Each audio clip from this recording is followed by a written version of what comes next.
What a day at the World Cup. Jim Williams here with Sean Miller and Amadeus. Good to have you as a guest. Thanks Everybody for having me knows on. you. They know you. They love you. They just don't see you at 4 o'clock. So now they get to see you at 4 o'clock. Boys, what a game. What an actual. Hey, we had a morning of surprises and an afternoon of nail biting.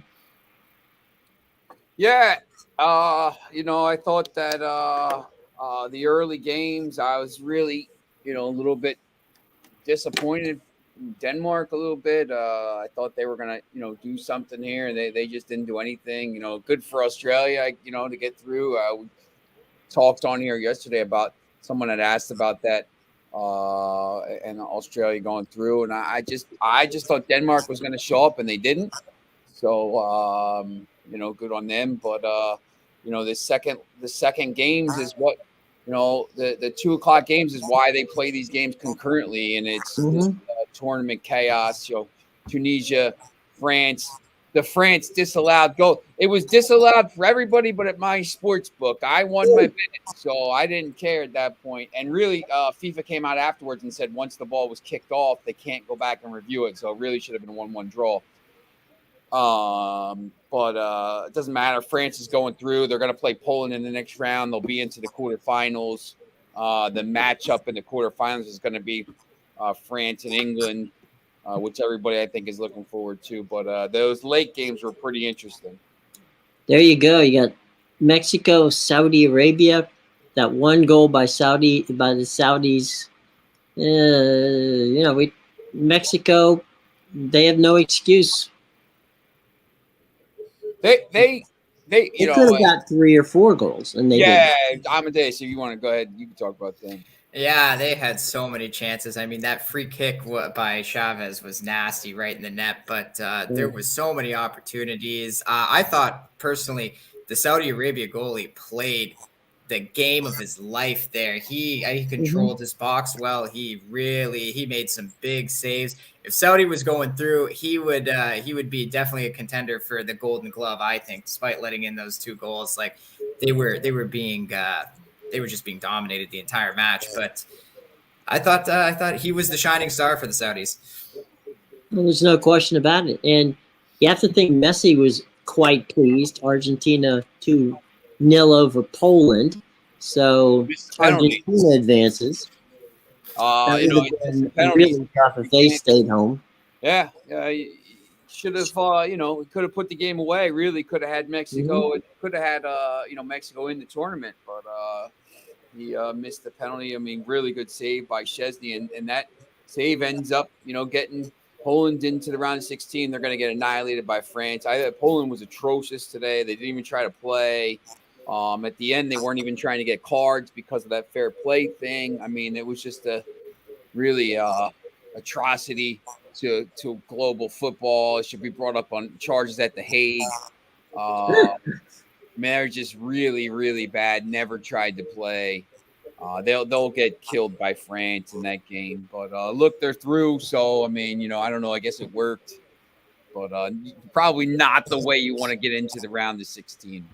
Well, I'm quite sure that they will not be getting any holiday cards from Mexico or Saudi Arabia.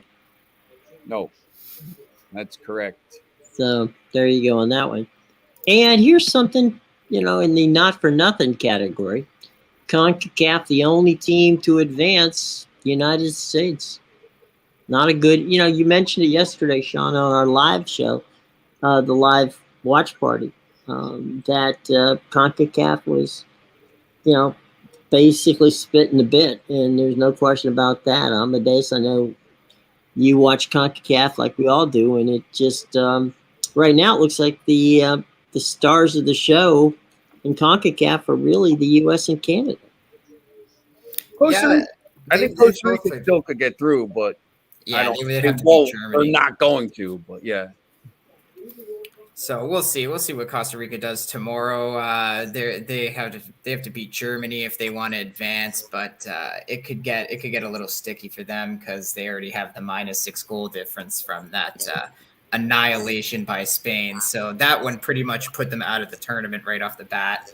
But yeah, definitely USA and Canada are the shining stars. I personally thought Canada played well enough to get at least a point from the Belgium match, probably even the win there. But that's what happens. They have the inexperience. I think the coach completely ruined the tournament for them by provoking the Croatian players and the entire nation. That was just a joke. He embarrassed my poor Canada. But yeah, gotta give some USA credit. I thought they were gonna definitely win against Iran. I was expecting a little higher scoring match, but I thought they had a lot of chances to score. Just a little selfish play in that game, but I thought they were really good in the other two games as well. And they just couldn't finish, which is, one of those things that we've kind of, Sean talked about it yesterday. We all talked about it.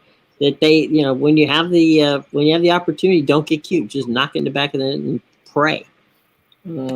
Yeah, I think it's no surprise here that you look still once again at the futures, the teams Brazil, France, Argentina. We're getting chalked. Spain. Yeah, look, I mean, England, these guys all of Portugal, the teams that are going to win the tournament all have somebody that's going to put the ball in the net, and the teams that aren't going to win don't have a chance here in this next round. I think the interesting thing for the U.S. against Netherlands and Super Cody Gakpo here is really it's a pretty good matchup for the U.S. I'm not saying they're going to win, but it's not the worst matchup for them because of the way that the Netherlands plays here. But some of these, I like their chances better against the Netherlands than some of the other teams that they could have ended up with.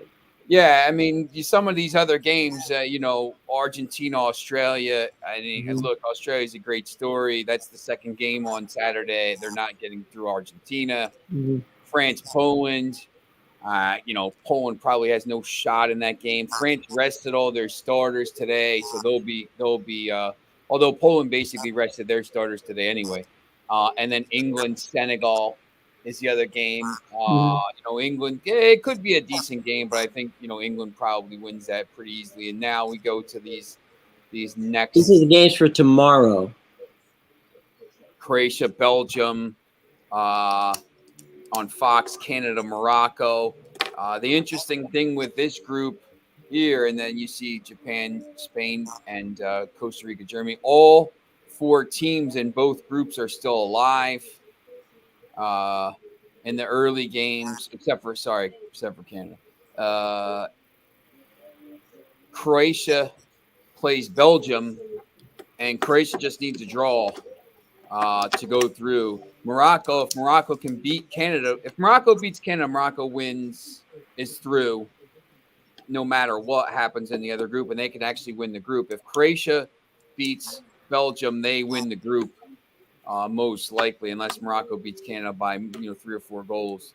But Belgium has to win the game and hope Morocco doesn't get a point, or really Morocco would have to lose the game by a decent amount, with this goal difference here. So, I think those games are interesting, and when you look at the lines for them. And what's the Morocco situation with their advancing? Morocco, if Morocco gets a draw, I think Morocco needs a point, because then either way they would be ahead of Belgium or ahead of Croatia. So if Morocco just needs a draw, if Morocco gets a draw, they finish at least second. Because Belgium could pass them with a win, but Croatia would be a point behind them, and then Croatia would stay ahead of them with a draw or a win, and Belgium would stay behind them. So Morocco just needs a point tomorrow against Canada, which is pretty easy. Foxy, the Denmark has to go down as the biggest disappointment in the World Cup. I'd sack the manager right now. They're like Turkey from last time. And Foxy, I don't know if you're here when you heard it. I had France. I bet as soon as they made the changes in the sixth, I bet Tunisia in the first half after the first 15 minutes because I'm watching. I'm just like, man, they're all over him. And then when they made the changes and threw Mbappe and all these players on, I took France double chance at plus 170. And when they scored, my book paid it out. And then I quickly withdrew my money and sent it to PayPal and back to my bank.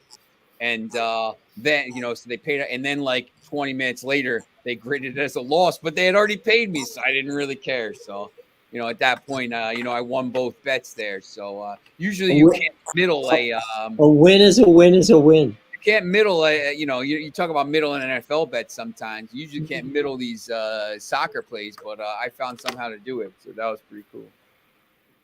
You beat VAR. That's right. So let's take a quick look at Friday's games. There's some pretty interesting ones there as well. Yeah, you go ahead if you want to talk on this. Yeah, definitely some interesting ones here. Portugal, they're already through, so they don't need to worry about it. South Korea is really gonna need that one. Then Ghana, what a surprise they've been. I know they have the one win and the one loss, but they've scored 5 goals now in their 2 matches, and they're just absolutely, these African teams like Senegal, Ghana, Morocco, they're really showing up in this tournament. And the way Uruguay's attack has been, can't feel confident if you're Uruguay going into that one. That's for sure. We were talking nowadays, Sean and I, about the fact that the African teams climatize well into the Qatar climate, and they definitely have the advantage on the European side because they're used to this weather. Yeah, I would definitely agree with that. And actually, somebody even told me this stat that I had no idea of this morning. Apparently, the last 2 World Cups, if you look back, the 2014 one, South American teams did very well when it was in Brazil. And then 4 years ago, European teams did very well when it was in France. So we're seeing the African/Arab teams really come to play in this climate. And to your point, even the Saudis had a hell of a tournament. Even Iran, they were right in it till match. Yeah, Iran as well. But so it's funny how Australia, the basically the Asian and the African teams have done really well in this tournament. Well, I'm pretty sure, and we can check this, but I'm pretty sure that no South American team has ever won a World Cup that hasn't been played on their, if they played outside the European, the continent, the Western Hemisphere. They won. Argentina won in 1986 in Mexico, but same the Western Hemisphere. But yeah, they've never won in Europe. Europe, when Germany went down and won in Brazil in 2014, I think that was the first time, and obviously Spain won in Africa. That was the first time they'd ever played in Africa. So, but yeah, it's and the Women's World Cup's coming up in Australia. Yes. Yeah, that'll be next year, July 20th, I believe. It starts in the middle of the winter for them. I think Foxy makes a good point about this. The Ghana Uruguay game is Ghana has a chance to pay back Uruguay for 2010, the Suarez game. Brazil won in Japan and Korea in 2002. So Brazil won that outside of. I think they've never won in Europe, but yeah, they've won the Asian tournament. So, I think if you look at the just present these real quick. I can put them back. The tomorrow's games. Morocco is plus 108, Canada plus 275. I don't know if Canada is if he's going to let some of the other players play that haven't had a chance to play to give them that experience for the next World Cup. I think that would be pretty cool if he did it. Croatia Belgium is an even game. Germany's minus 835, and Spain against Japan is minus 240. That's the other game tomorrow. So I know Amadeus probably started looking at those already, right? Oh yeah, I'm always looking. I've already been looking at the knockout stages now that everything's starting to file into place. But yeah, the only game tomorrow, like Costa Rica, Germany, couldn't even tell you how to bet that one. I got minus 1,000 at my book for Germany, and I don't trust them to win this game by 3 goals. I mean, they kind of have to. They should really show up and destroy Costa Rica if Spain was able to do it. But I don't know. It's a tricky game for me. Germany has to, well, depending on what Spain and Japan do, because Spain really just needs the draw. Spain, unless Costa Rica wins, of course, but I'm not, Costa Rica's not beating Germany. So Spain against Japan, Spain really just needs the draw, and then Germany would have to, win by no more than a goal, obviously, which I'm sure they probably would do. But Germany doesn't really, Germany probably needs to win by at least 2 goals unless they see that their game is going sideways and Japan is winning. Then they would obviously need to score goals against thing. But, once again, they're probably not going to score 8 goals here. So. No, and I think sometimes when you get those hangover situations where, Spain put the big numbers up early, there is a tendency to kind of sleepwalk through that last game. Yeah. Yeah, this Spain one is it's interesting to me because obviously Japan needs to come to play the game. They have to get the win here if they want to advance. I think even like a draw puts them at risk if Costa Rica somehow gets a draw or Germany, gets the win. But I think Spain, with these big teams like France, England, I think it's the same situation as the England-Wales game. England didn't need to win. They could advance with a draw. But I think these top teams in the world, it's important to win 2 games in the group stage to them. It gives them some confidence going into the next round. And plus, Spain is filled with tons of young players. Like half of their team is younger than I am, and I'm 24. So these guys, they have I know the mentality. It's we want to score goals. We just want to score. Look at Mbappe today. He told the coach he wanted to start. He didn't get his way, but he's 23. He just wants to score goals, score goals. So I think you might get a pretty big effort from Spain here, trying to get that final win to win the group, and then just the young players who want to put the ball in the back of the net. Get some bragging rights. Yeah. Yeah, you don't want to be that team that you're one of the top 10 teams in the world, and you're that one that squeaked out with 5 points. It's and the other thing too is some of these guys that are playing for it's like auditioning for for other leagues and other teams. So there's some paydays that can be had if they perform well. Yeah, and that's actually how I felt about Portugal coming into this tournament. A lot of people were down on Ronaldo and things like that, not even knowing if he was going to be in the squad. But personally, I thought this was his opportunity, especially with the termination of the Man United contract coming out just days before their first match there. I think it was perfect. This is his chance. He's the guy on their team still. It's probably his last World Cup. So it's a great opportunity for him to show teams, I still have something left in the tank. Let me prove my worth. I can score goals still and be the guy. So that, I think he's playing with a bit of a chip on his shoulder as well. Yeah. I mean, look, at the end of the day,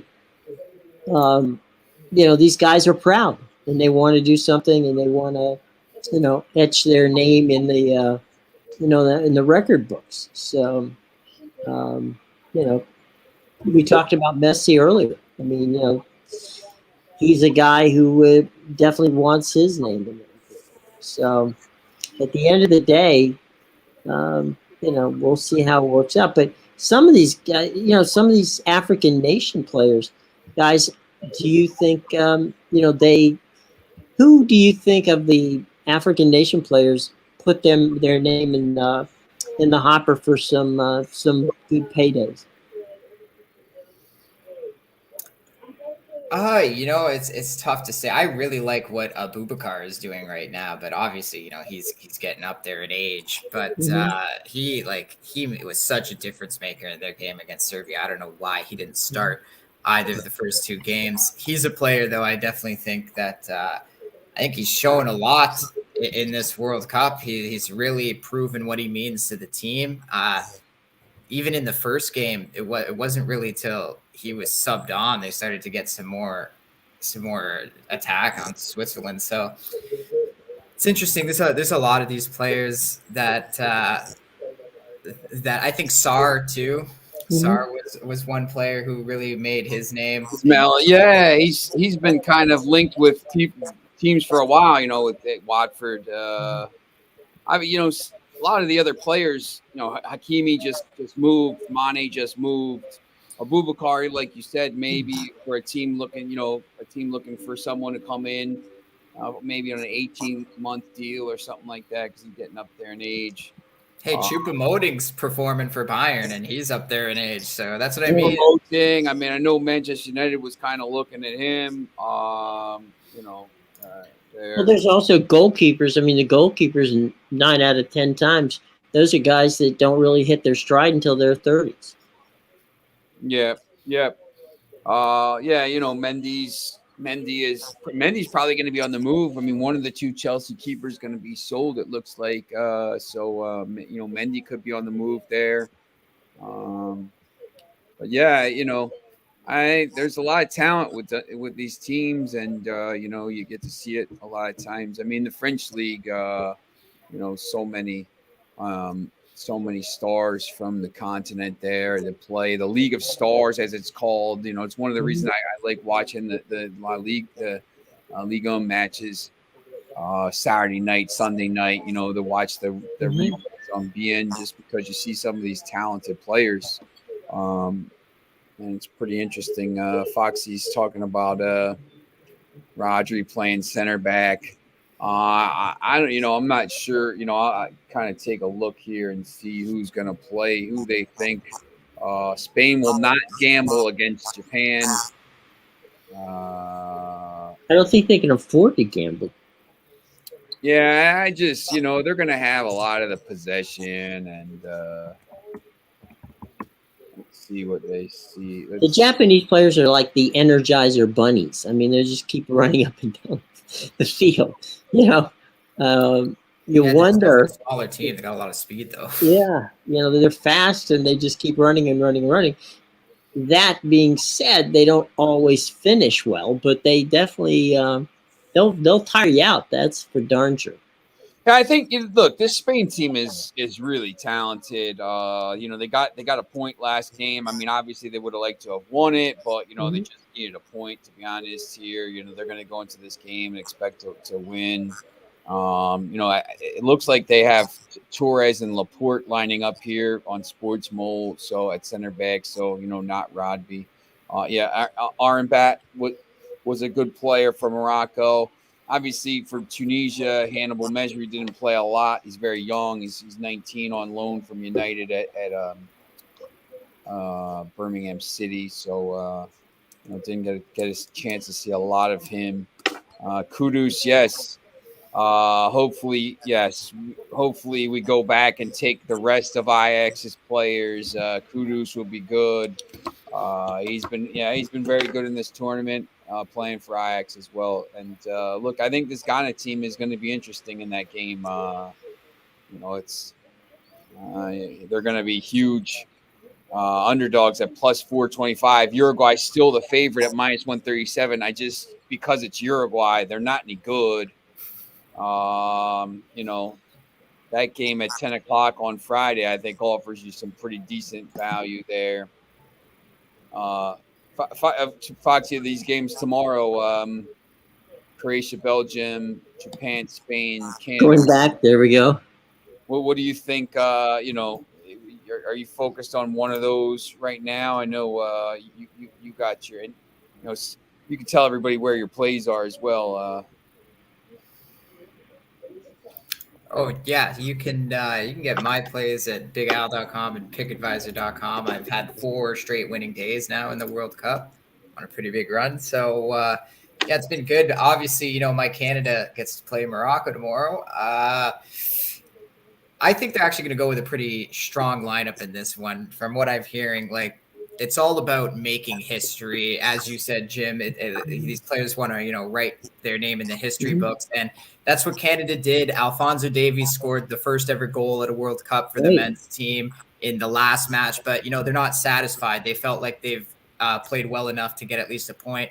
And they're not going to be satisfied until they go home with a win. So I would expect actually a pretty strong lineup and good effort from Canada in this match. I think they match up with Morocco well in the sense where they're both kind of like speedy teams versus the Croatian Belgium they just played were very old and slower teams. Now it's two younger speedy teams going against each other. But, Morocco at the same time, they just need a draw in the match. So I don't know how they're going to come to play. They've played defense very well in this tournament. So I think it'll be a competitive match. That's for sure.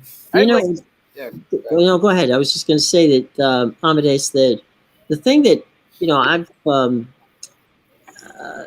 spent a lot of time in Canada covering hockey and such. And I've been very impressed with their love of their MLS teams. I mean, they've supported those MLS teams big time, all over the country. And, I have a feeling that, we're looking at a Canadian team that by 2026 is going to be, ready to play some serious soccer. What's it like from your vibe in Canada with the game? Yeah, definitely. I've been to a few Toronto FC games myself, so it's always a nice stadium there. It is. BMO Field is very nice.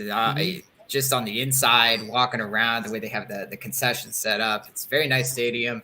But yeah, like the vibe is great here. People, you always see the flags going around. Everybody pulls out their flags for these kinds of year. See, personally, this is the first time I've seen Canada in the World Cup. Normally, I'm Italian, so Italy is my team. But, for once, my home nation made it in, and my heritage did not make it into the World Cup, surprisingly. So, yeah, Canada was definitely something to cheer for. But, yeah, I think it was definitely a different vibe over here because Canadians aren't used to it. It's usually you have to cheer for whatever your heritage is, right? You got the England flags, Italy, France, whatever it may be. But, yeah, now it's I agree with you. I think by 2026 they did win the CONCACAF qualifiers. They finished first place. I definitely think them and the USA with the way Mexico. I know that Mexico showed up today, but this team's aging. I still don't believe in them. I think definitely Canada and USA look like they're gonna take over the CONCACAF in the near future. Probably be the dominant teams in our continent. The other thing too, I used to be on the radio in Montreal on the sports. Well, they're not there anymore. The team 990. But anyway, they, as you say, they had a huge following, but it was all for the Premier League. Everybody loved the Premier League. And now you go up there in Montreal and Toronto and Vancouver. Well, yeah, Vancouver's always had a good following back in the old NASL days. So it's a country that loves soccer, and now you've got a team that's capable of beginning to showcase itself, which is that's the old proverbial not for nothing. Yeah, and it's nice to have, honestly, it's nice to have the men starting to catch up because for years, really, it's been both in USA and Canada. It's really been the women's soccer teams that have dominated. I know the US is the reigning World Cup champions, but Canada, they've always been the last few World Cups. I know they've always been up in the round of 16 and further. So the women programs are great up here. I got to say it, like they really push it more. But it's nice to see that soccer is just growing in general across both, women and men. It's nice to see that because, for the longest time, like even when I was in high school, like our soccer team for men was garbage, but our women's soccer team was always going to like the finals, to offsets, to things like that. So, maybe if you had Sean as a coach, that would have helped you. That's right. Definitely got to get Sean up here, help whip those men into shape, because they are nowhere near the same quality of players as the women's are. But they're starting to catch up. It's nice to see they're starting to catch up.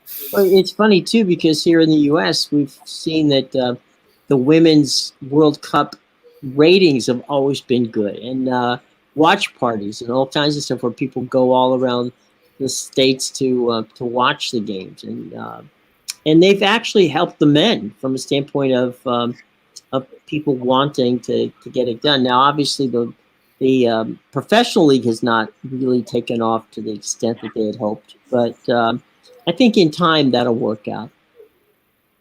Oh yeah, absolutely. I know. I watch a bit of it as it is right now. So yeah, it's definitely. I love the game. I'm actually really excited for the Women's World Cup next year too, because I'll definitely be tuning into that. I know the games are going to be at a stupid time because it's in Australia. It's probably going to be like midnight to 8 a.m. for me out here on the East Coast. But I'll make some time to catch games for sure.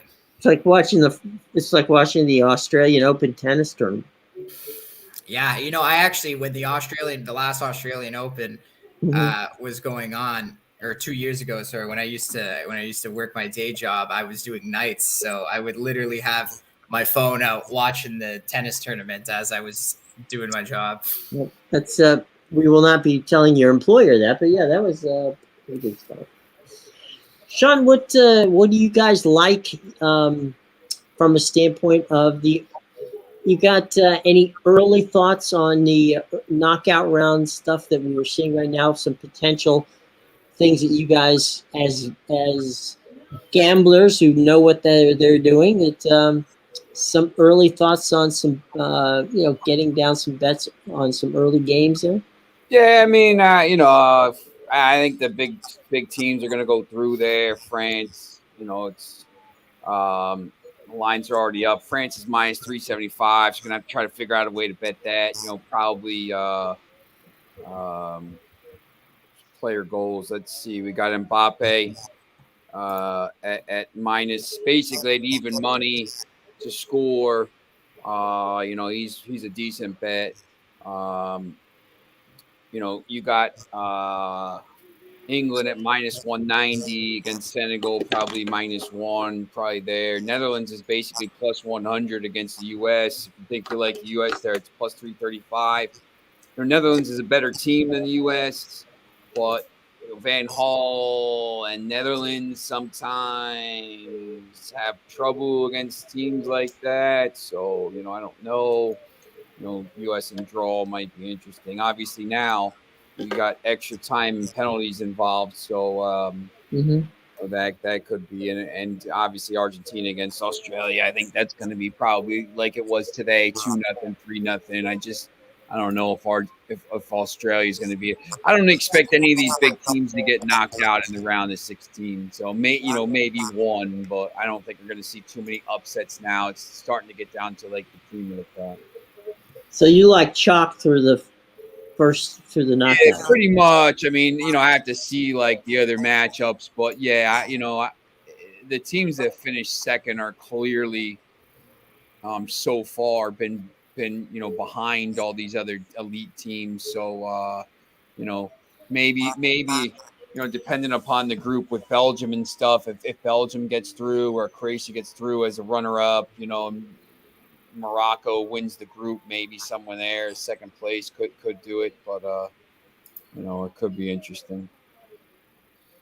The any thoughts, guys? I know we've been talking a lot about obviously about the World Cup, but there's some other stuff getting ready to go on. And Foxy had a question here about the CONCACAF qualification next time. So 6 teams get through. Mexico, Canada, United States are all in as hosts, and there's going to be 3 other teams, and 2 teams will go into the CONCACAF interconfederation playoffs. So there could be a bunch of teams from CONCACAF. I don't expect there to be, but there's going to be all these extra teams here because you got 16 extra teams from Asia, Africa, Europe, South America, and North America. So, you're going to have, three, 4 extra teams from all these groups. But just wanted to kind of explain that. So you're going to get basically, maybe a Honduras, Panama, Costa Rica, somebody like that getting in. Although Costa Rica's getting old here, so there you go. We have couple quick other things we can chat about real quick if anybody's interested, and that is we've got a Thursday night football game tomorrow night, and then we've got some college football championship games. So those are things we can talk about today, or we can talk about them tomorrow, whichever you guys prefer. Have you started looking at the game there, Amadeus, the Bills and Patriots on Thursday night?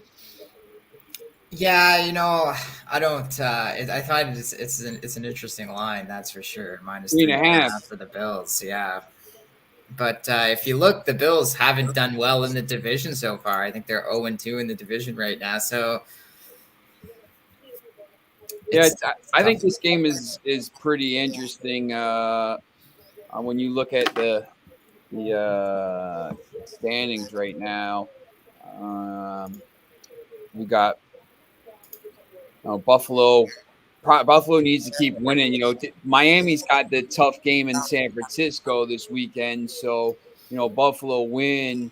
But New England could go to 7-5 and right back into this playoff race. I mean, the playoff race is really open. It's amazing that the two East divisions right now, the NFC East and the AFC East, all 4 teams are over 500 in each division, and you might get 3 or 4 playoff teams from that division in both AFC and NFC. So, but I think the Bills. I think the Bills are going to start to right the ship here and maybe finish the season strongly, 13-4, something like that. So when you start to look at the record, it's a good chance for them, I think, to win this game. And then you get 10 days. You played last Thursday. You got the win. You get 10 days. And then you go back home and you start to get set up here. But they got after New England, they got the Jets and Miami at home, at the Bears, at Cincinnati, and the Patriots at home to end the season. So this is 3 tough games in a row in the division, and this division is tough. So if they sweep. They're probably going to win the division. If they don't, maybe Miami wins it or something. They just announced, NBC just announced this afternoon that they're flexing the Chargers and Dolphins game next week. So next Sunday's game is the Dolphins and the Chargers. Okay. And I can honestly tell you that coaches loathe the concept of putting their teams on and playing the night game. The flex game, when you're not expecting it, they're not pleased. So the Dolphins and the Chargers will be playing that game next Sunday night. Is that game in? Where's that game? In Miami? No, it's in LA. So the Dolphins got to go. The Dolphins got to go across the country two weeks in a row, 2 San Francisco and then 2 Los Angeles. I wouldn't go. I mean, I wouldn't come back if I were the Dolphins. That's actually kind of. I would work out a deal where I could stay over. That's not really cool. How do you make them do that 2 weeks in a row? And then they got to go. So they got to go to San Francisco, to the Chargers, and then go to Buffalo. The Raiders did it. The Raiders had 2 games, on the East Coast. And for some reason, guys, and I'm not sure why, but statistically, over the years, it's been tougher on the teams west coming east than it has been because of the time situation. Yeah, because they're playing going the other way from the east going to the west. Playing in the morning and you're not ready. Yeah, you're not used. Your body clock is not used to playing that early in the morning. Yes. So it's been a little difficult. But if I were the Dolphins, I would figure out, find myself a place to hang out, maybe call the folks at Stanford or Cal or even speak to Jerry, because Jerry Jones has a place down there in Thousand Oaks where the Cowboys used to train. So they've got that stuff down there. So there's ways to do it, but there have been situations where teams have stayed either in the East or in the West just because they had back-to-back games. Yeah, I think even the Falcons did it earlier. They had a game against the Rams in LA, and then they stayed for their game against the Seahawks the next week. So yeah, I mean it doesn't. I mean, to be honest, let's face it. It's from flying from Miami to San Francisco and Los Angeles are both 6-hour flights. Those are not things you really look forward to. So that's right. I think you'd just as soon say, you know what, boys, let's just hang out and stay out in California for a while. It's not the worst place to hang out if you're going to have to hang out someplace. I'll tell you what, I'm psyched about the college championship games this week. There's some really, I think that Pac-12 game between Utah and USC on Friday night is going to be, that's going to be fun. Yeah, I'll be, I'm been a big proponent of USC this year. I think, I think they're the only of the four. I think TCU's in no matter what. Obviously Michigan's in no matter what, and Georgia's in no matter what here. USC, if they lose, I guess you could make the argument that the one-loss Ohio State should be in ahead of them. But, probably USC is, they're in the playoff game here, in a championship game, and Ohio State isn't. But, if you said, hey, listen, all the one-loss teams got in, I wouldn't have an argument with you. So, but yeah, I think that, I think the three teams, I think TCU probably takes care of business pretty easily. I think Georgia probably does as well. I think that, we're talking about SC. I think SC actually started to play well after they lost that game at Utah. Yes. And by the way, I mean, you lose that game, that Rice-Eccles Stadium it's a beautiful stadium. It's a loud stadium. And people forget, if they think of Denver, right? You think that's the Mile High Stadium. Out there in the plains, out there, you're playing in rare air out there. So Salt Lake is not exactly, ground level. So you're playing out in the mountains. I just think that that was such an emotional night for Utah. They had a big thing going on, but they had some players who had passed away, and so they were, playing in their honor, and all kinds of amazing things were going on. But Caleb Williams has just blown up big time. I mean, he comes off that big win where you got a rivalry game with USC against UCLA, and then you go back the following week and have a rivalry game with Notre Dame, and now you got to go over, and at least it's being played in Vegas, where you got a chance where you're going to have pretty much an equal crowd, whereas SC and Utah is going to have the same kind of crowd. Honestly, I think that this could be certainly very, very entertaining. And then we got Georgia. It was Georgia LSU.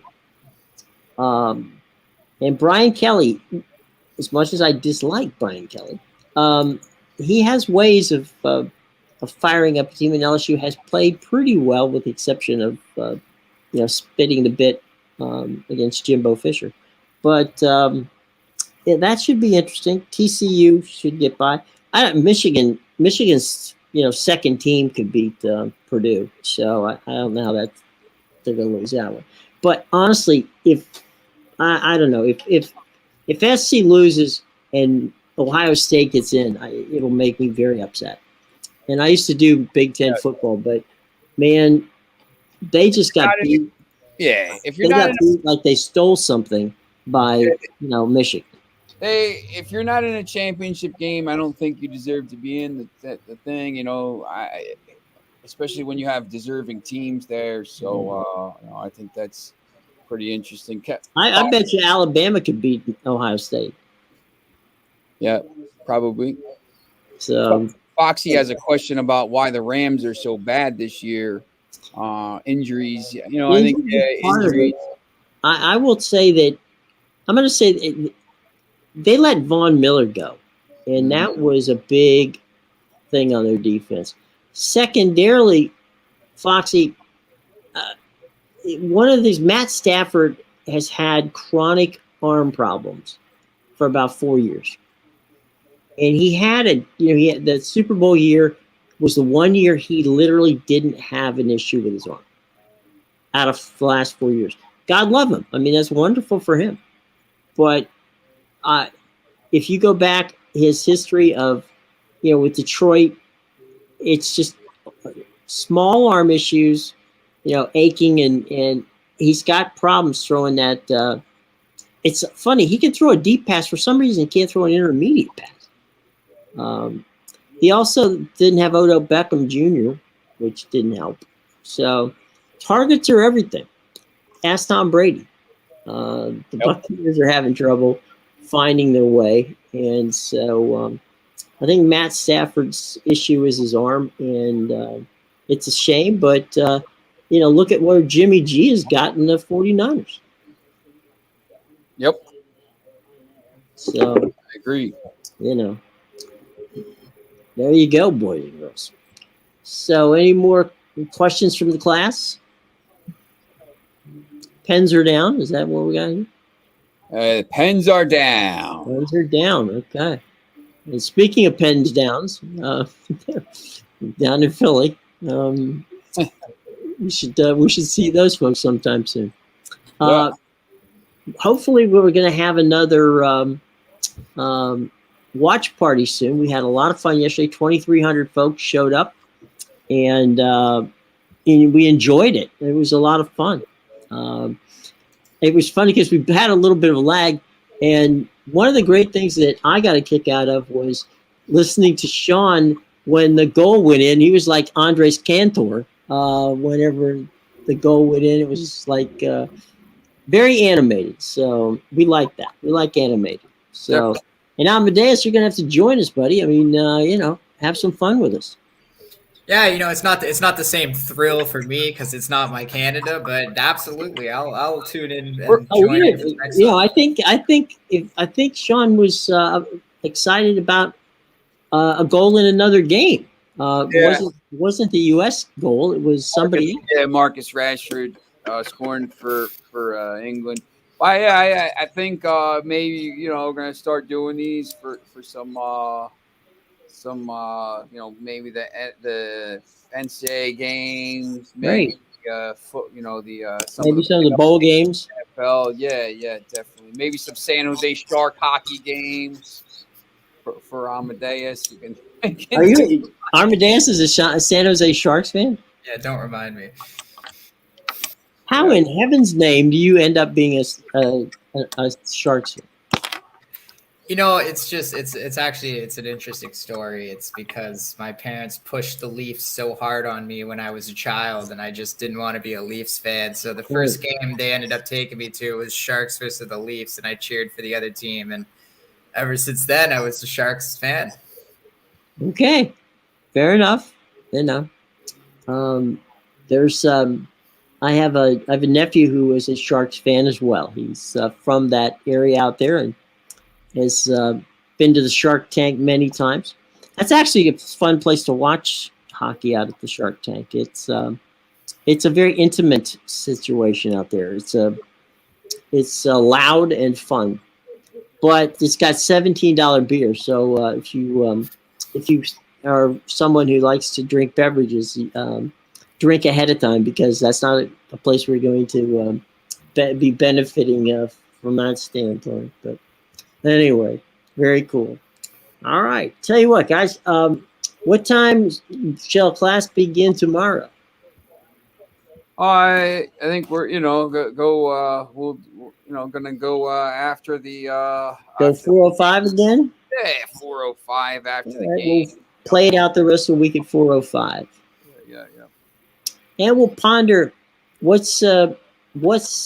We'll talk about that later. But anyway, 4:05 tomorrow, and we'll have some fun talking about the games tomorrow. Let's run through them real quick, just one more time.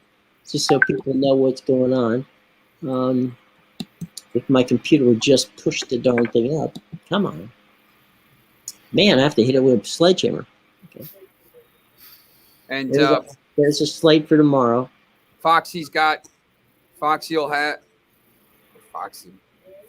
have his plays, and then Amadeus, I know your stuff will be bigal.com and Pick Advisor, and on your Twitter there, your Twitter handle right on the page there. You like these games tomorrow, right? Yeah, there's a few. I don't like the Costa Rica Germany one, obviously. Yeah. That's the other ones offer you decent value no matter which way you go.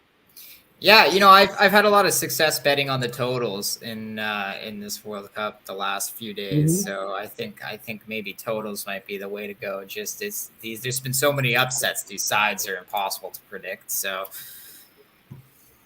yeah, my only side today was actually I was on Argentina -1, but I was also on the Saudis double chance. So that was a disappointing one. And then their late goal just ruined my under. It literally did nothing to help the situation out. Yeah. So you're mad at the Saudis too? Okay.